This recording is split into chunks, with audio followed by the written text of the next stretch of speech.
Hello student, myself Tanlav. Today topic chapter 7 conservation of plants and animal 8 class science introductions।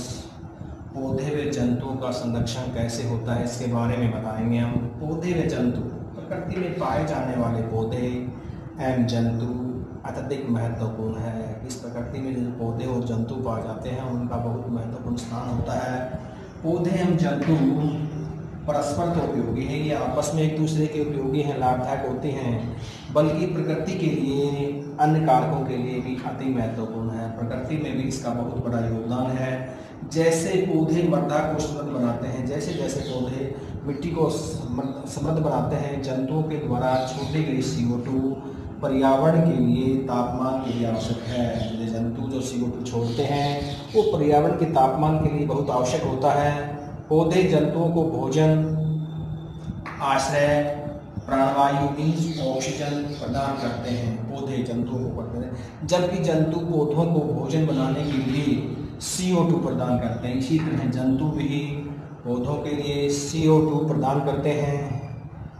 पौधे व जंतु का अस्तित्व बनाए रखने के लिए इनका परस्पर सहयोग आपस में बहुत महत्वपूर्ण होता है। इसी तरह पौधे और जंतुओं का सहयोग आपस में महत्वपूर्ण होता है।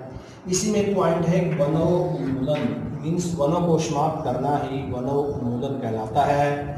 एक पॉइंट हो रहा है पुनर्वनरोपण, काटे गए वनों में वृक्षों की कमी को पूरा करने के लिए वृक्षों का रोपण करना। किसका करना? वृक्षों का रोपण करना ही textual question start. Question first, रिक्त स्थानों की पूर्ति कीजिए। वह क्षेत्र जिसमें जंतु अपने प्राकृतिक आवास में संरक्षित रहते हैं कहलाता है अभयारण्य कहलाता है। क्या कहलाता है? अभयारण्य कहलाता है।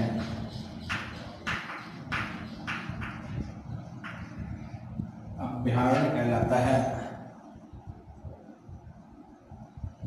सेकंड है किसी क्षेत्र विशेष में पाए जाने वाली स्पीसीज विशेष क्षेत्र स्पीसीज कहलाती है। क्या कहलाती है? विशेष क्षेत्र स्पीसीज, विशेष क्षेत्र स्पीसीज कहलाती है। थर्ड है प्रवासी पक्षी सुदूर क्षेत्रों से खालिस्तान परिवर्तन के कारण पलायन कर जाते हैं, चले जाते हैं जलवायु परिवर्तन के कारण। तो क्या आएगा इसमें? जलवायु परिवर्तन के कारण दूर चले जाते हैं, पलायन कर जाते हैं। सेकंड है वन्य प्राणी उद्यान कुशंस, ऐसा क्षेत्र जहां में स्वतंत्र रूप से आवास प्राकृतिक संसाधनों का उपयोग कर सकते हैं, वन्य प्राणी उद्यान कहलाते हैं। सेकंड है इसी में जैव मंडल आवासीय क्षेत्र क्या होता है? वह क्षेत्र जिसमें वन्य जीवन पौधे और जंतु संसाधनों व उसी क्षेत्र के आदिवासी के परस्पर ढंग से जीवन यापन हेतु विशाल संरक्षित क्षेत्र जैव मंडल आरक्षित क्षेत्र